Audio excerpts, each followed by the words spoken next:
Hello students, good morning. हमारा chapter 5 हम आज आगे बढ़ाएंगे। चैप्टर एक्सरसाइज 5.2 बहुत इंटरेस्टिंग थी ना, और 5.3 भी अच्छी थी। तो अब हमारा नेक्स्ट टॉपिक है मेजरिंग एंगल्स। एंगल को मेज़र करना आप लोगों को आता ही होगा। तो आज फिर से मैं थोड़ा आपको रिवीजन करा देती हूँ।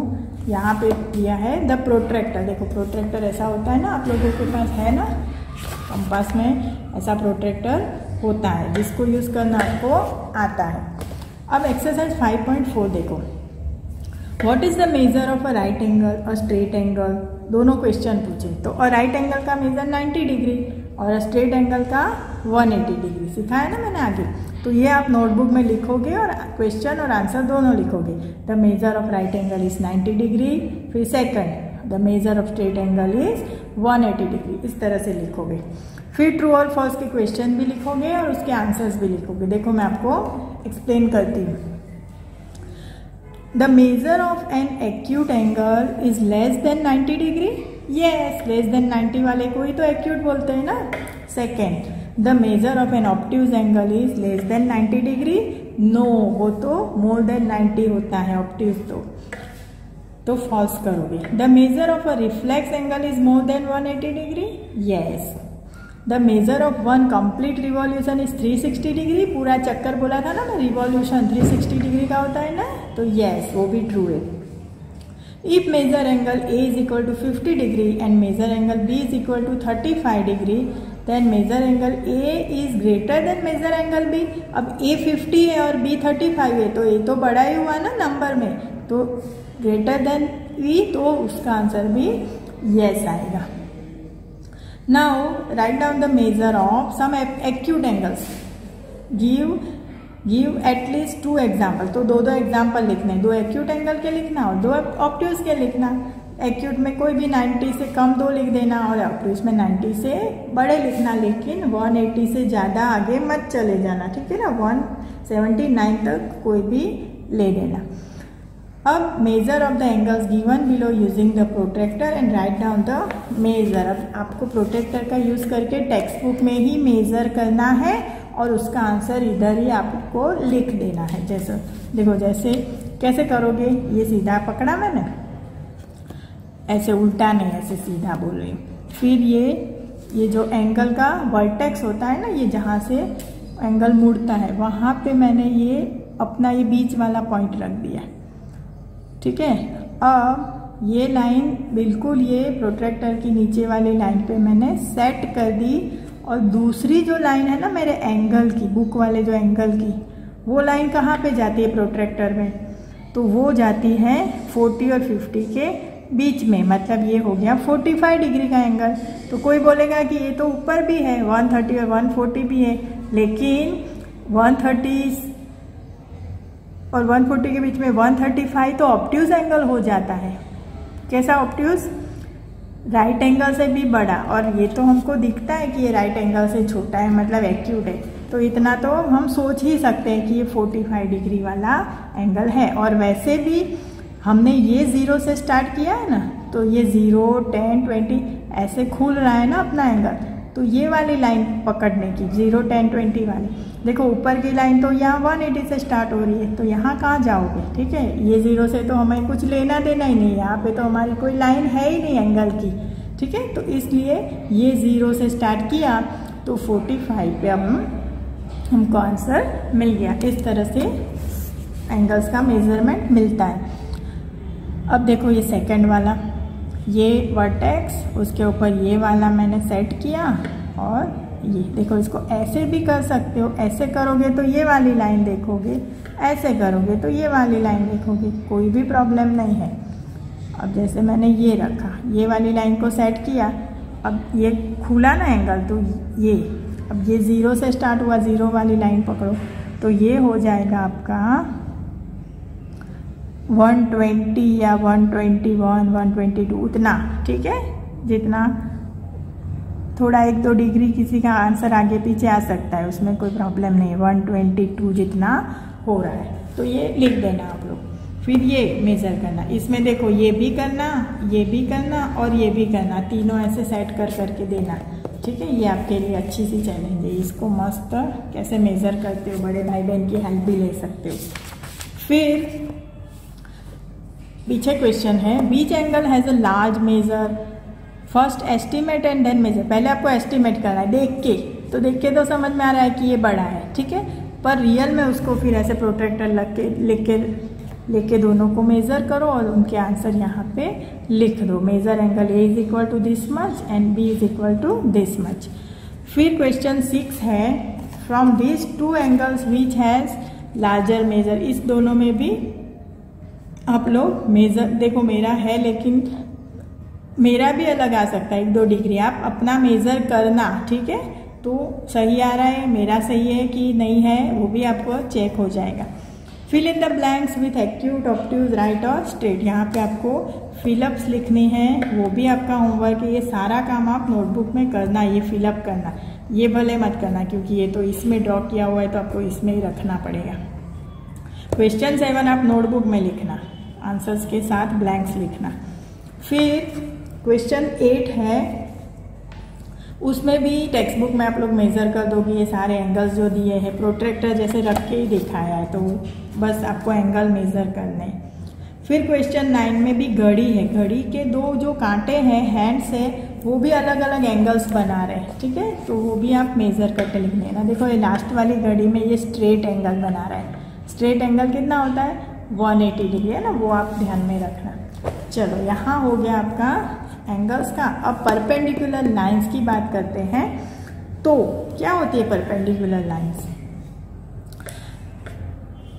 When 2 lines intersect and the angle between them is a right angle, then the lines are said to be perpendicular.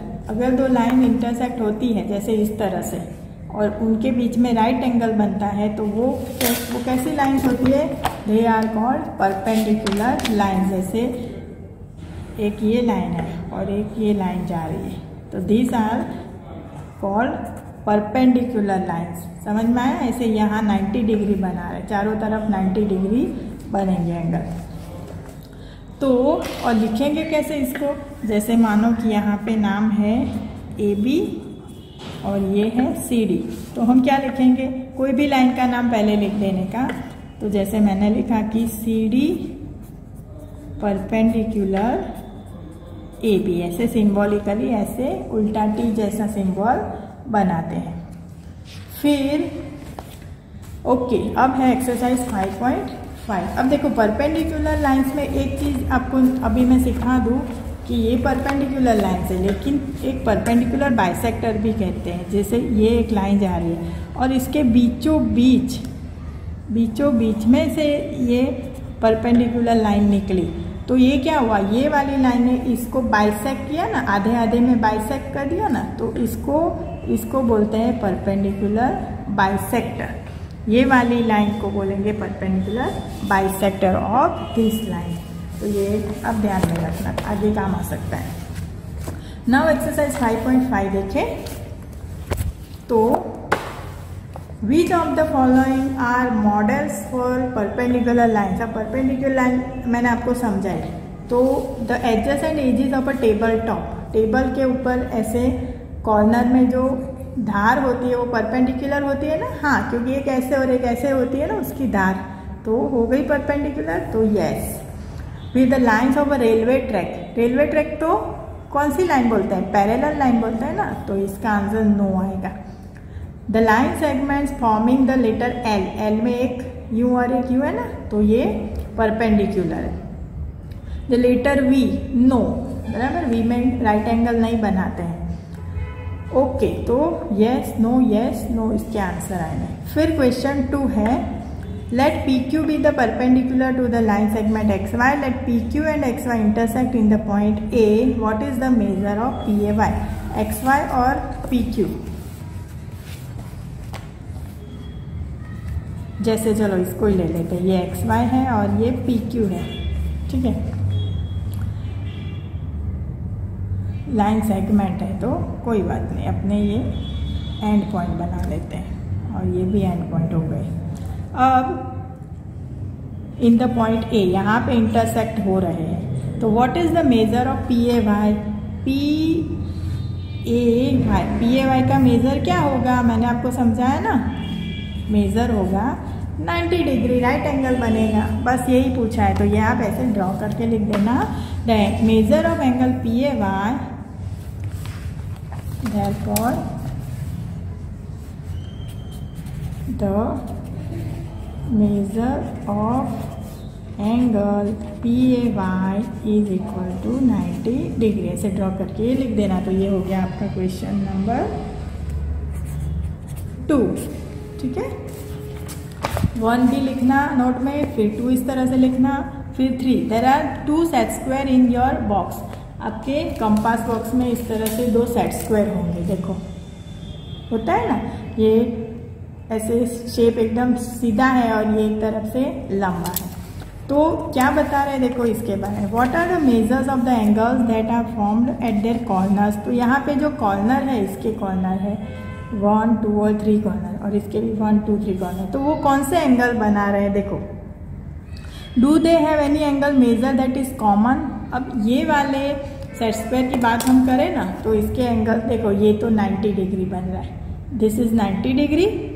ये वाला जो होता है वो 60 डिग्री, और ये ऐसे छोटा है ना एंगल, तो ये होता है 30 डिग्री का एंगल। हमेशा याद रखना 90, 60 एंड 30 डिग्री का एंगल होता है। और ये वाला जो सेट स्क्वायर होता है उसमें ये तो 90 दिख रहा है सीधा सीधा, और ये जो दोनों होते हैं वो होते हैं 45 के 2 एंगल्स। पता चला आपको, 90, 45 एंड 45।